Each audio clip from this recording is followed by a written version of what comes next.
আজকে আমি আমার ব্লগে দেখাবো আমার ছাদ বাগানটা। আমি অনেক সুন্দর করে আমার ছাদ বাগানটাকে গুছিয়েছি। এখনও সেভাবে গোছাতে পারিনি, বাট করেছি। অনেক ফুলকপি লাগিয়েছি, আবার অনেক সবজি লাগিয়েছি। যে শীতের সবজি ফুলকপি আমার ছেলে সকালবেলা তার বাবাকে টেনে উঠিয়েছে যে ফুলকপি সে কাটবে। অনেক দিন ধরে চাচ্ছিল এই ফুলকপিটাকে কাটবে, বাট আমরা দিচ্ছিলাম না। কিন্তু আজকে দেখছি যে ফুলকপিটাকে না কাটলেই হবে না। সে চলে এসেছে তার বাবাকে নিয়ে ফুলকপিটা কাটার জন্য। সে খুব এক্সাইটেড যে, আর আমার বেবিকে দেখেছি আমি সবসময় ও গাছপালা, তারপরে গাছের ফল, এগুলো সবজি, এগুলো গাছের থেকে ছিঁড়ে নিতে ও খুব পছন্দ করে। আমার বাবুর মতন আপনাদের বাবুকেও কিন্তু এরকম করতে পারেন। বাসায় যে কোনো সবজির গাছ অথবা ফলের গাছ যদি জায়গা থাকে অবশ্যই লাগাবেন। তাদেরকে ওটা পরিচর্যা করতে দিবেন, দেখবেন তাদেরও কিন্তু সময়টাও পার হয়ে যাবে। আর তারা গাছের উপরেও একটা যত্নশীল হবে।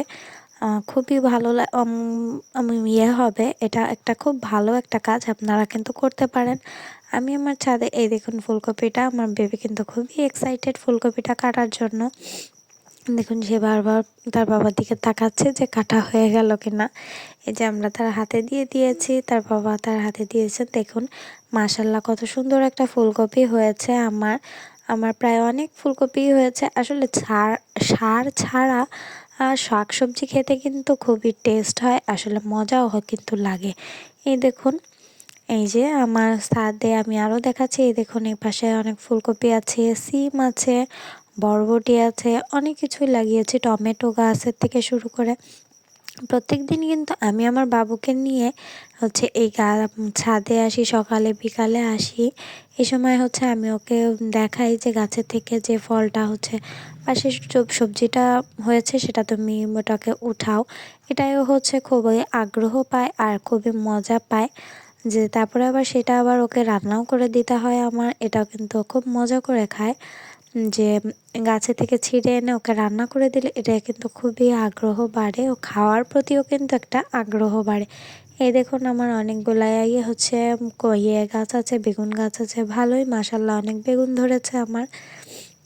ছাদে টুকটাক জায়গা থাকলে কিন্তু আমরা এরকম লাগাতে পারি, তাহলে হয় কি আমাদের শাকসবজিটাও ফ্রেশ একটা শাকসবজি আমরা পেয়ে থাকি। আর খুব সুন্দরভাবেও আমাদের সময়টাও কেটে যায়।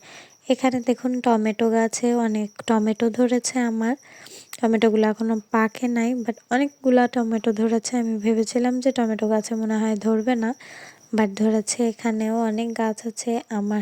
এইটা একটা সিম গাছ। দেখুন এই সিম গাছে প্রায় মরা হয়ে আছে সিম গাছটা, কিন্তু কি পরিমাণে যে সিম ধরেছে। এটা সাইজটা একটু ছোট ছোট হয়, কিন্তু খেতে কিন্তু খুবই টেস্ট হয়। দেখুন কতটুকু একটা গাছে আমার কি পরিমাণে সিম ধরে আছে। এই দেখুন এ পাশে আমার এই যে লাউ গাছ, এই লাউ গাছটাও কিন্তু আমার আধমরা টাইপ হয়ে আছে, কিন্তু প্রচুর লাউ ধরেছে। এ পর্যন্ত আমি 2টা লাউ খেয়েছি। এখানে লাউ কিন্তু ভালোই হয়েছে।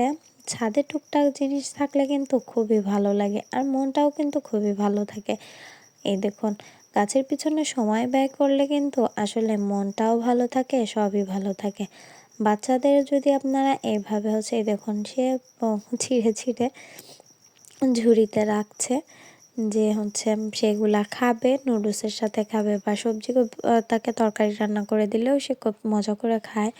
এই দেখুন এ পাশে আমার আর একটা ফুলকপি আছে। এটা এটা আমরা দেখিয়েছি ফার্স্টেই যে আমরা এটা কেটেছি।